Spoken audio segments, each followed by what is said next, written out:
Bom, uma boa tarde para todos, né? Sejam bem-vindos, né? Aqui é um centro budista, um templo budista da linhagem Karma Kagyu, do budismo tibetano, que é chamado budismo Vajrayana. Então, dentro do budismo, nós temos grandes três escolas, né? Grandes três ramificações, que é o budismo Hinayana ou Theravada, o budismo Mahayana, e dentro do budismo Mahayana comporta o Zen, o Shan budismo, que é mais da região da China e Japão. O Theravada é mais da região do sul da Ásia. E nós temos o budismo Vajrayana, que é o budismo tibetano. Dentro do budismo tibetano, nós temos 4 grandes escolas. Uma delas chama-se Gelupa, cujo chefe é o Dalai Lama. A outra chama-se Sakya, cujo chefe é o Sakya Tenzin. A outra chama-se Nyingma, que é um conjunto de escolas que seguem a mesma metodologia, né? E cada época é um chefe diferente acordado entre eles. E tem a escola Karma Kagyu, que é a nossa escola aqui, cujo chefe é o Karmapa, que é aquele da foto ali dentro do altar. E o que muda, né? O que muda dessas 4 escolas, né? Na realidade, é como se a gente fosse alfabetizar uma criança pela metodologia, ou pela metodologia Piaget, ou pela metodologia montessoriana, ou pela metodologia logosófica, né? Na realidade, são metodologias diferentes, mas no fim a criança vai ser alfabetizada do mesmo jeito, né? Então essa é a diferença entre elas, apenas na metodologia de como se chegar aos objetivos, né? Então, especificamente dentro da nossa linhagem, a gente tem o Karmapa, então, que é o chefe da nossa linhagem, que é aquele que está ali na foto. Do meio. Do meio, na foto do meio. E aí muitas pessoas perguntam assim, poxa, mas como funciona o budismo, né? Como é que o budismo funciona? Na realidade, existem várias maneiras dele funcionar, né? E o que é legal é que Buda ensinou de uma maneira que atenda às necessidades de todas as pessoas, né? De maneiras diferentes, e isso foi se desenvolvendo, né? E o porquê dessas escolas diferentes é porque os ensinamentos de Buda que se espalharam, quando ele foi de encontro a essas regiões, houve uma assimilação do socioeconômico e cultural de cada região. Então a gente tem o budismo Theravada, ou Hinayana, que é do sul da Ásia, que pega Laos, Camboja, Vietnã, Birmânia, Tailândia, Mianmar. Então assimilou a cultura e teve uma modificaçãozinha, acrescentou. Quando foi para a China e Japão, tinha o Tao, né, que era a filosofia taoísta, também assimilou, modificou um pouquinho. E quando chegou no Tibete, o Tibete era um povo assim, virgem de filosofias, né, tinha uma cultura, uma religião assim, muito primitiva, então assimilou o budismo na sua totalidade. Então, tem muitas pessoas que falam assim, mas o budismo tibetano é o mais fidedigno aos ensinamentos de Buda. Não, não é isso. É que a região lá era uma região que não tinha, assim, uma filosofia tão forte e assimilou plenamente as coisas. E durante a fase de altos e baixos do budismo no mundo, eles guardaram os textos originais de uma tal forma que hoje em dia a gente tem os textos originais dentro do budismo tibetano mais fidedignos do que em outros locais, né? Bom, e aí como é que funciona, né, o budismo, né? Porque o budismo é religião, é uma filosofia de vida. Eu costumo dizer que você faz do budismo aquilo que você quiser para você e aquilo que te melhor suprir as suas necessidades. Se você quer o budismo enquanto uma filosofia de vida, ele vai ser uma filosofia de vida, porque os ensinamentos estão cheios de orientações de ética, moral, de conduta, né, para você do bem viver, né? E se você quiser ele como religião, ele também vai assumir esse papel, porque ele tem esses componentes de espiritualidade, da onde você faz uma oração, enfim. Mas para mim, especificamente, e o que aconteceu comigo não é o que vai acontecer com vocês ou com outras pessoas, ele começou como uma filosofia de vida, né? E se transformou passando pela religião além de religião, né? Eu acho assim que eu não tenho assim palavras para definir isso na minha vida, porque foi além de tudo que eu imaginava.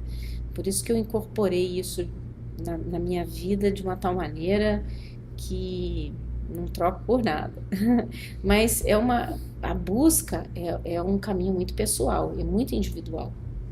O que é bom para mim não é bom para você, nem é bom para o outro.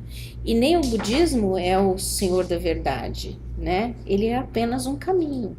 E entra nele quem quer e quem encontra nele as respostas para todas as coisas que a gente procura na vida, os nossos anseios, as nossas necessidades e tudo mais.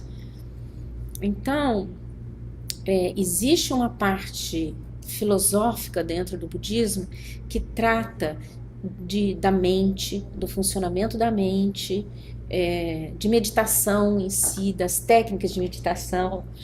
A meditação dentro do budismo tibetano é um pouquinho diferente, eu diria que em dados momentos é muito diferente da meditação do yoga, né, da meditação indiana, da meditação até mesmo das outras escolas. É bem específico, né? E hoje em dia a gente tem que tomar cuidado, porque em cada esquina tem uma meditação tântrica, uma meditação tibetana, até que agora até que está diminuindo a onda, né, de meditação budista, não sei. Mas, e como em tudo quanto é filosofia, seita ou qualquer coisa, ou religião, existem as coisas boas, existem as distorções, existem os caminhos não muito qualitativos, né? Então, vai da gente a procurar aquilo que nos convém. Tem uma frase que até é uma frase assim que se faz tudo me é lícito, né? Mas não é tudo me é lícito, mas nem tudo me convém, né? Então a gente tem, e Buda mesmo dizia, olha, não acredite nas minhas palavras só porque eu sou o Buda que estou falando. Você tem que escutar, meditar a respeito dessas palavras, ver se elas se aplicam a você, e se você achar que aquilo é bom para você, se aplica a você, incorpora isso na sua vida, né? Então o caminho, gente, é muito solitário, é individual, porque depende única e exclusivamente do nosso livre-arbítrio, né? De você fazer as opções e de você seguir ou não.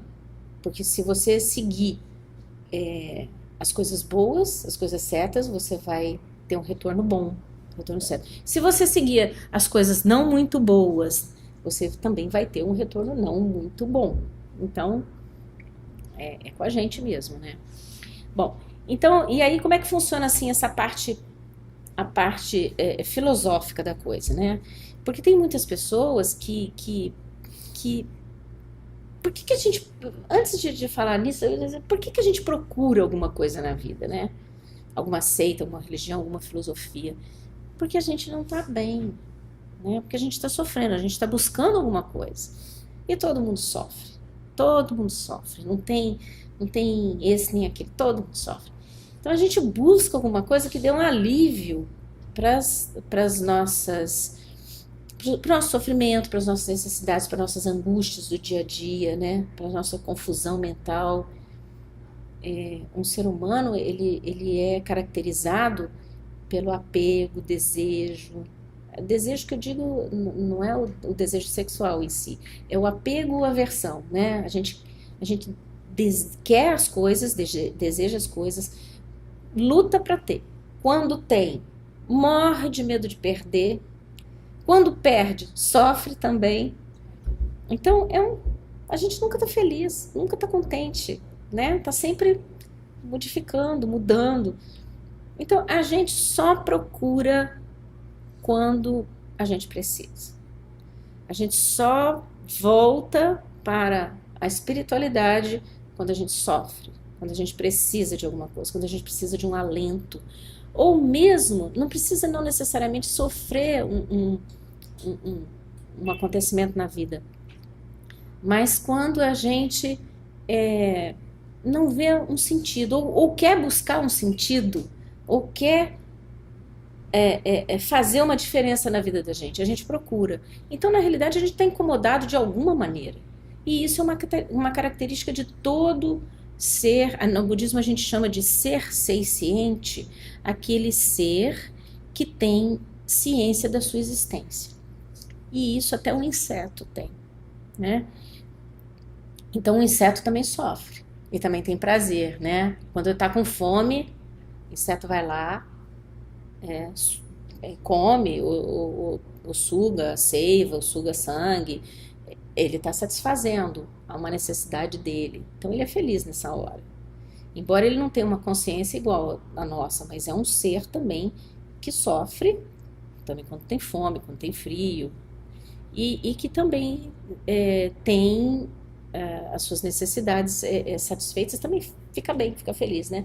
Cachorro, gato, inseto, tudo é ser seisciente. As plantas, até o momento, assim, não foi evidenciado que tenham uma consciência de sua existência, embora elas respondam muito bem a energias, né? Bom, então a gente procura, mas quando a gente procura, a gente não sabe muito bem o que a gente está procurando, né? Então a gente vai aqui, vai acolá, e eu acho essa busca muito válida, porque a gente tem que ir de encontro àquilo que realmente nos fala o coração e satisfaz.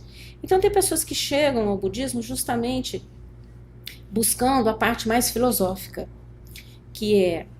Então, o que é a parte mais filosófica da coisa, né? São os estudos da mente, da meditação, e que não envolve necessariamente conceitos religiosos, né? Enfim, a gente faz um treino de como dominar a mente da gente, esses pensamentos que vêm e vão, e técnicas de meditação para que a gente adquira um pouco mais de paz, de tranquilidade, porque os pensamentos, as emoções que mexem com a gente, que nos traz sofrimento, isso sempre vai ter. Por mais que uma pessoa se isole no topo de uma montanha, vire monge, passe a vida meditando, esta pessoa também vai ter pensamentos distorsivos, vai ter sofrimento, porque isso é inerente do ser humano, a gente não tem como se livrar disso. Mas a meditação, ela nos traz a habilidade de saber lidar com esses sentimentos, com essas emoções, que funcionam às vezes no organismo da gente como um veneno, né? É muito ruim.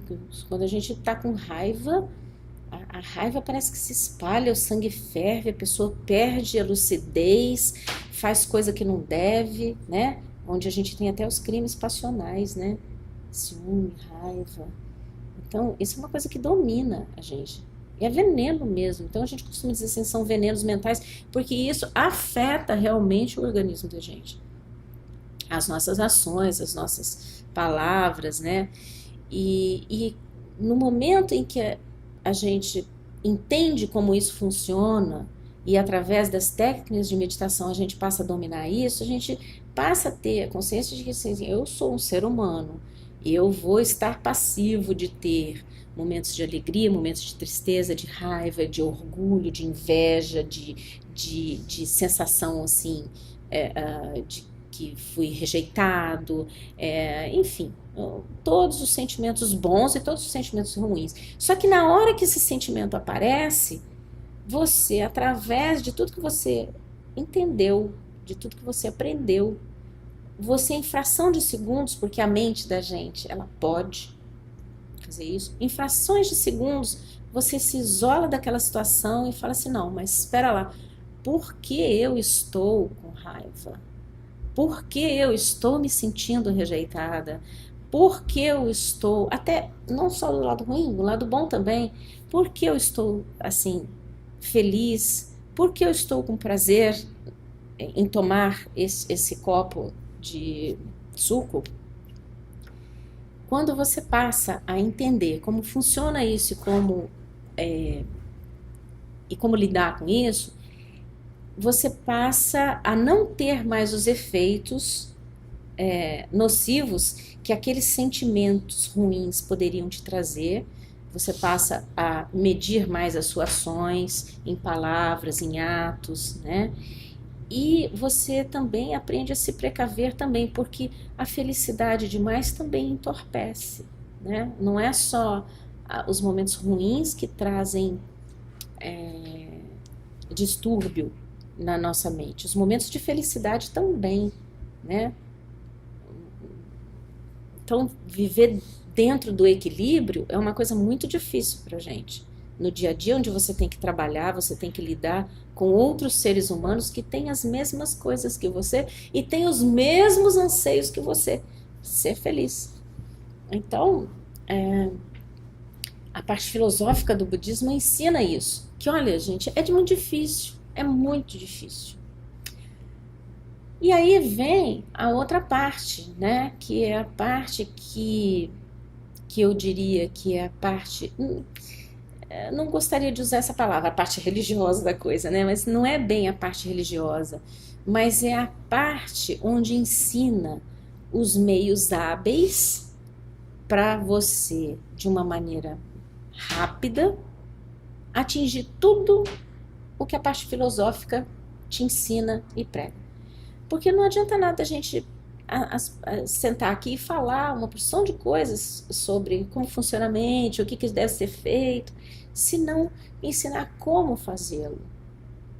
A teoria, ela explica muitas coisas e pode até te dizer assim, olha, você senta assim, tal, mas sem a parte prática fica difícil, né?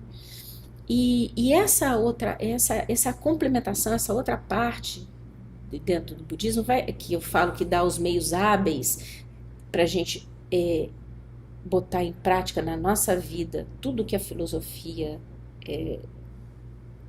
ensinou, é a parte onde a gente aprende quem foi que trouxe isso para a gente, através dos tempos, né?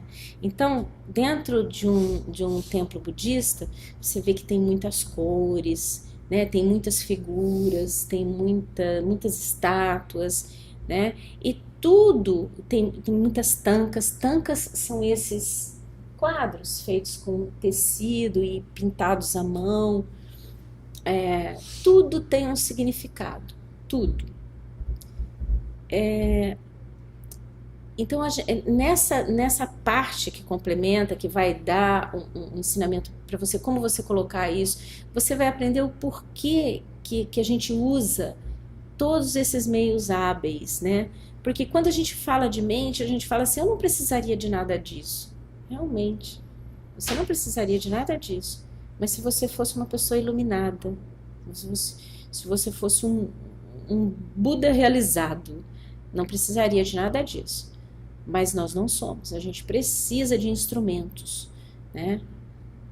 E dentro das técnicas de você fazer meditação, existem as práticas que a gente faz com os textos, que a gente chama de sadhana. Sadhana são textos escritos em tibetano.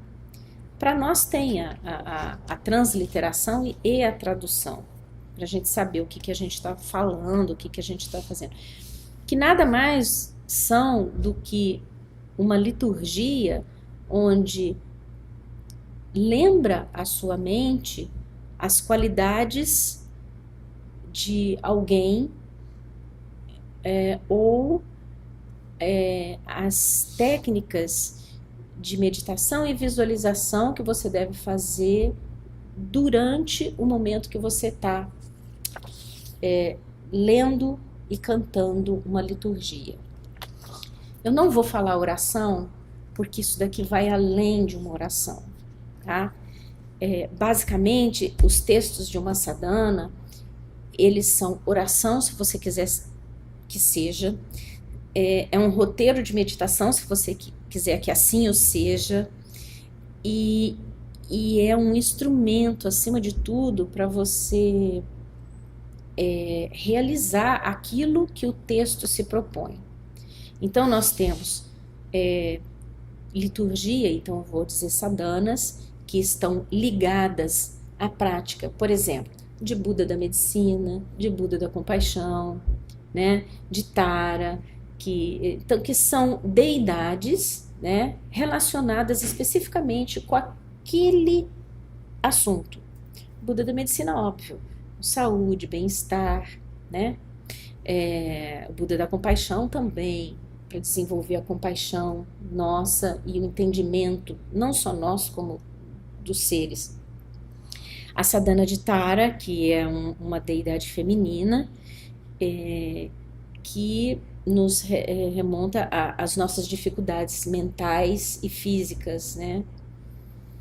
E então, a parte que eu digo que os meios hábeis da gente botar a filosofia de vida em prática é composta, então, das sadhanas, da meditação em si, propriamente dita, dos rituais, do altar, das tankas,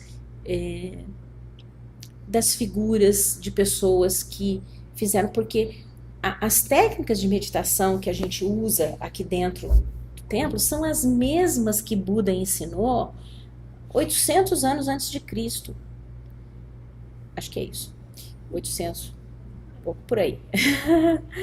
O Lama Tático é bom para datas, eu não sou muito boa de datas. São as mesmas. E isso veio, sabe, de pai para filho, né, de mestre para discípulo, dentro da linhagem, ininterruptamente. Então a gente recebe, por isso que a gente valoriza muito as pessoas que trouxeram estes conhecimentos para nós. E aqui, aqueles quadrinhos que estão ali na parede, do lado direito de quem entra na Gompa, são as representações das pessoas que trouxeram esses conhecimentos até nós, né? Então existe uma valorização muito grande dentro do budismo tibetano desses mestres que vieram trazendo esses conhecimentos desde o Buda primordial até nós, até os nossos dias.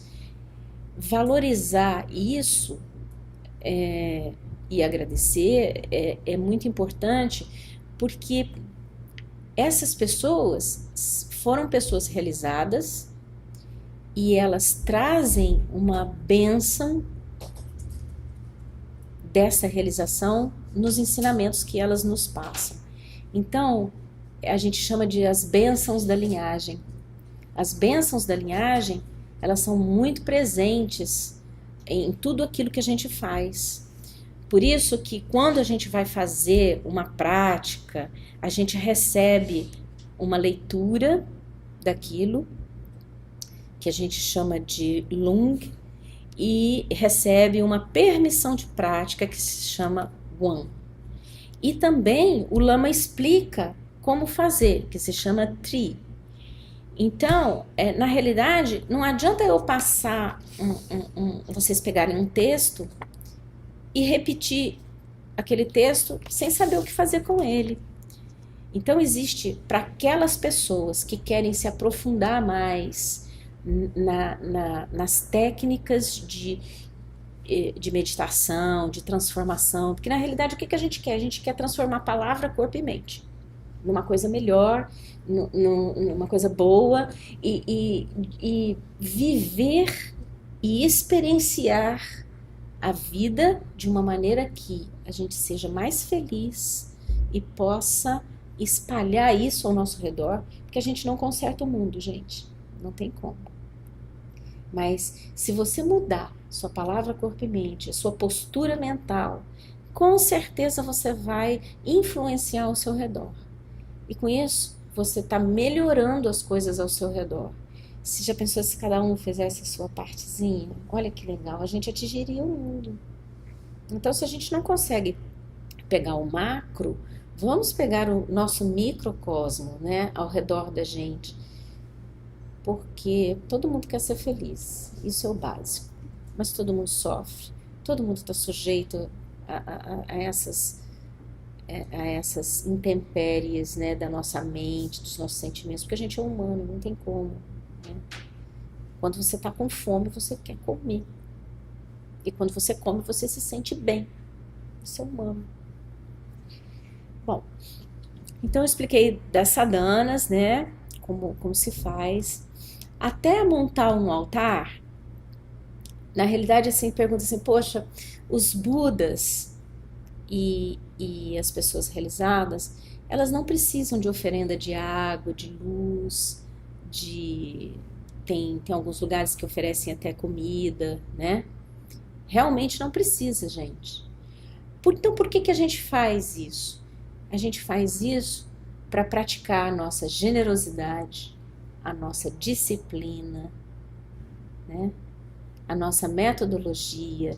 Então, montar um altar é um ritual, né? Fazer as oferendas de água, toda vez que a gente oferece uma água ali, a gente faz a oferenda de água não só para os Budas, mas também para todos os seres que precisam de água. Isso realmente vai levar água lá para aquela pessoa que está sofrendo no deserto sem água? Fisicamente não vai levar água, mas para nós, na nossa postura mental, isso muda tanto a nossa abertura ao outro, a nossa generosidade ao outro, ao nosso amor, compaixão para com o próximo, que isso afeta a pessoa. É a mesma coisa dizer que oração não vale. Lógico que vale. Mas a primeira coisa que uma oração altera é a você mesmo. E depois atinge o seu objetivo. Né? Então tudo tem um motivo. Então a pessoa que quer se aprofundar dentro do budismo, no porquê das coisas e quer uma evolução mais rápida, aí ela se direciona para o caminho das práticas, né? E aí existe toda uma metodologia de ensino e tal. Então, resumindo, com isso eu dei para vocês uma visão geral do que é o budismo, das escolas. Então, revisando, a gente tem o sul da Ásia, que tem o budismo Hinayana ou Theravada, né, que é o sul da Ásia, os monges que vestem um manto amarelo, né? A gente tem, então, o budismo Mahayana, que é da China, Japão, que engloba o Zen budismo, o Shan budismo, né? E tem o budismo tibetano. O budismo Mahayana usa preto. E o budismo tibetano, que usa o vinho, né? Que é mais relacionado ao Tibete, chamado de Vajrayana ou budismo tibetano. Também fiz uma revisão de que dentro do budismo a gente tem a parte filosófica e tem a parte prática, né? A parte prática, então, são os meios hábeis pelos quais a gente bota a filosofia em prática na vida da gente, porque pra gente, na hora que tá lá na rua e foi ultrapassado pela direita ou foi assaltado, a gente precisa de muita prática para poder não sofrer, não ter raiva, não ter ódio, ou não ter uma reação contra a pessoa, né? Isso é exemplo óbvio, né? Um exemplo mais sutil são os exemplos que a gente tem dentro de casa, né? Com família ou com relacionamento, né? Com o companheiro ou companheira da gente, enfim, e tudo isso. Então, existe, para quem quer, né, a gente consegue colocar essa filosofia de uma maneira mais rápida dentro da vida da gente, né? E aí, o basicão mesmo é a meditação, né? É onde entra, e eu costumo dizer, teve uma época aqui no início aqui da KTT, onde nós fazíamos sessões regulares durante a semana de meditação, que tinha um evangélico, né, que vinha meditar aqui. Então eu achava assim, mó barato, porque ele vinha, assim, não sei nem se ele falava para o pastor dele ou não, mas ele vinha basicamente pela filosofia, para meditar, né? Então eu acho isso que é bonito dentro do budismo, que ele oferece tudo para as pessoas o que elas querem, né?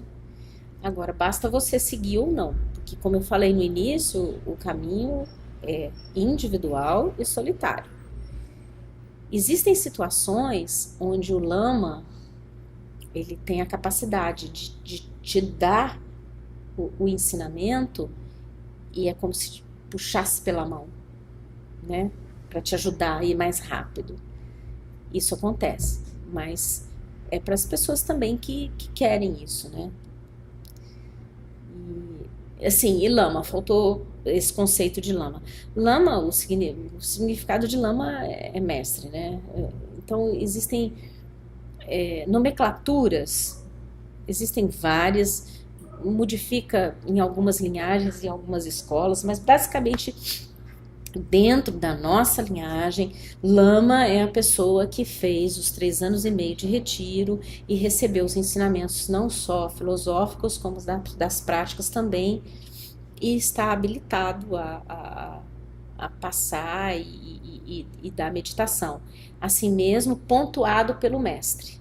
Né? A gente sempre tem um mestre. Então, sempre que você encontrar assim, um lama, você vê atrás dele o mestre dele. Porque todo lama não se faz sozinho. Ele se faz com o mestre. O meu mestre e o mestre do Lama Tashi é Khenpo Karthar Rinpoche, que é uma pessoa, eu não sei se tem foto dele. Ali dentro é um tibetano que mora nos Estados Unidos, super realizado. Vocês podem ver a história dele toda no site não só da KTT, como da KTD, que é a Karma Trina Dharma Chakra, que é onde a gente fez o retiro lá nos Estados Unidos. Uma pessoa maravilhosa, então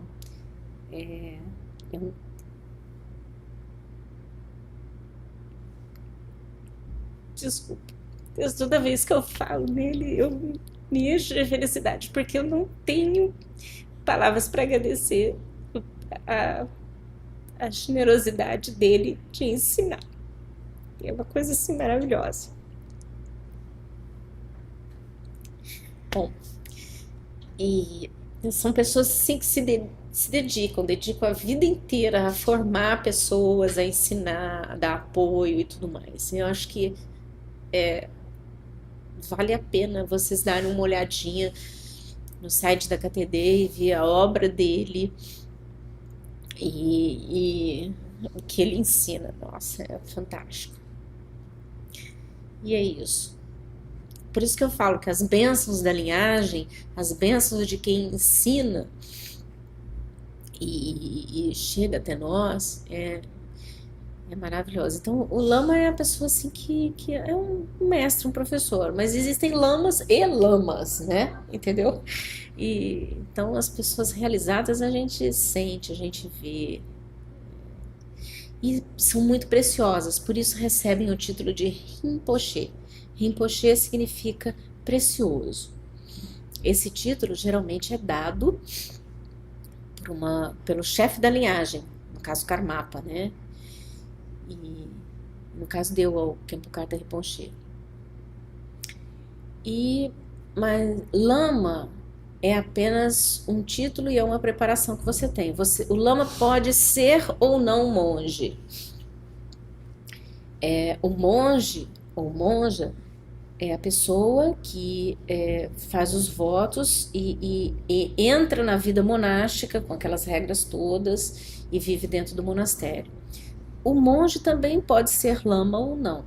Basta fazer o retiro de 3 anos e no final o mestre é que te dá o título de lama ou te convida a fazer novamente ou não dá. E o mestre também é que te orienta no que você vai fazer na sua vida, né? Assim, em termos de prática, de ensinamento, o que você vai poder ensinar, poder fazer e poder ajudar as pessoas da melhor maneira possível. E existem também dentro do budismo, vocês vão ouvir falar de tulkus. O que é tulku? Né? Tulkus são pessoas que já renascem, porque dentro do budismo a gente acredita em reencarnação, né? Que já renascem com um certo grau de evolução e então elas têm um caminho muito rápido para ajudar as pessoas. E geralmente essas pessoas são reconhecidas, né?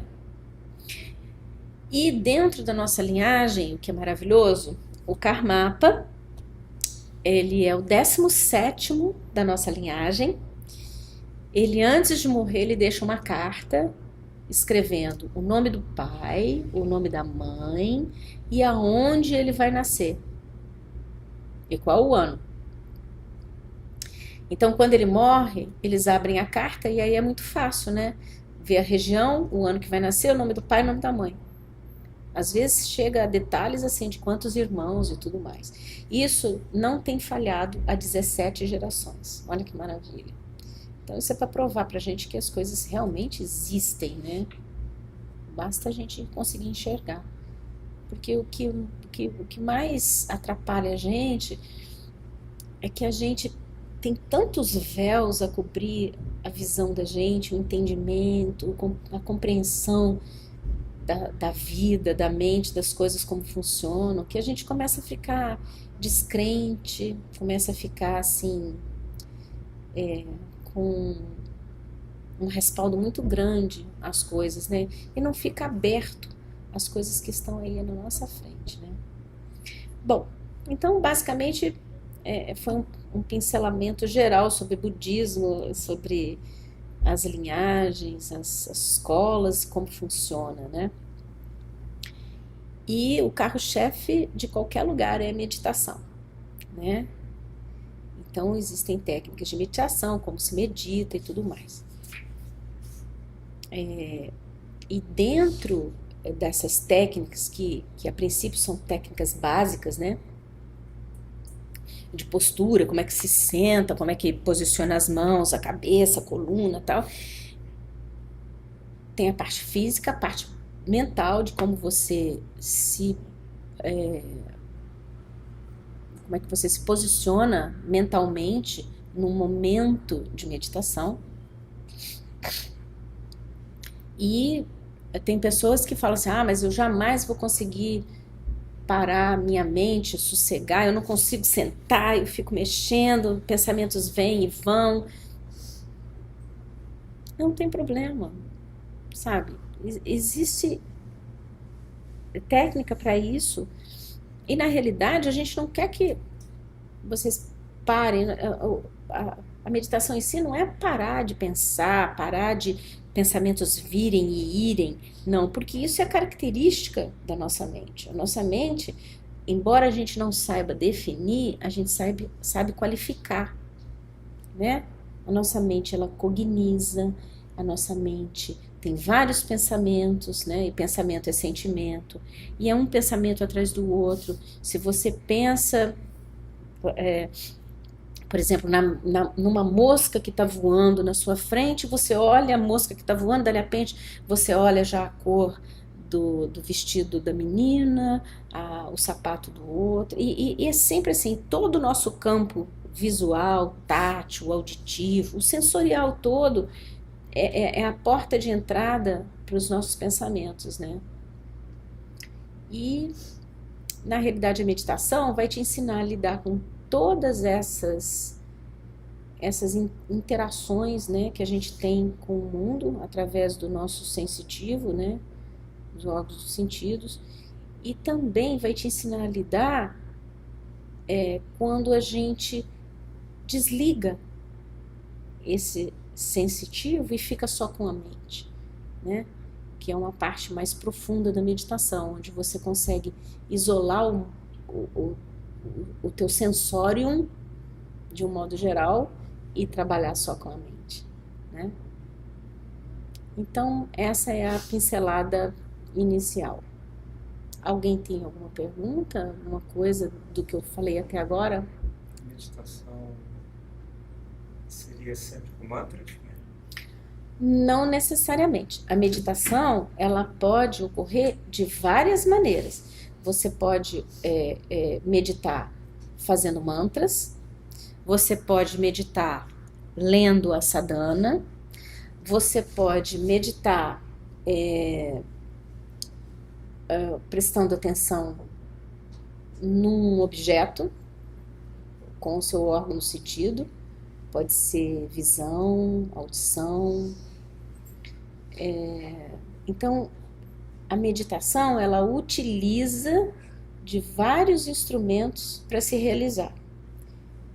Você deve optar por aquele que lhe melhor convém, aquele que melhor você se sente à vontade. Porque meditar tem que ser bem, tem que ser leve, não pode ser uma coisa assim que você não se sente bem fisicamente, que você não se sente bem mentalmente. Tem que ser uma coisa fluida, né? Entendeu? Então, é um instrumento. O mantra nada mais é do que um instrumento. Aí, prolongando um pouco mais, né? Ele fala assim, mas o mantra, o som do mantra canaliza uma energia tal, que mexe com o chakra tal. Tudo bem, isso ocorre. Mas não vamos mistificar isso. Essa não é a importância. A importância é que o mantra é um instrumento para você aprender a dominar a sua mente. Geralmente o mantra tem um significado, né? Geralmente esse mantra que ele veio sendo ensinado através dos tempos, de mestre para discípulo, carrega uma energia, né, no som, na palavra, né? Tudo isso a gente evoca na hora que a gente está fazendo um mantra, né? E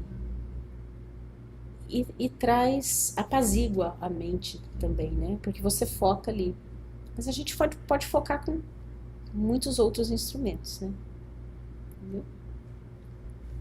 Mas alguém quer perguntar alguma coisa para a gente passar para outra fase? Alguma pergunta? O meu contato com o budismo é uma coisa bem nova, de data. Eu achei a explanação muito boa. Eu esclareci muita coisa.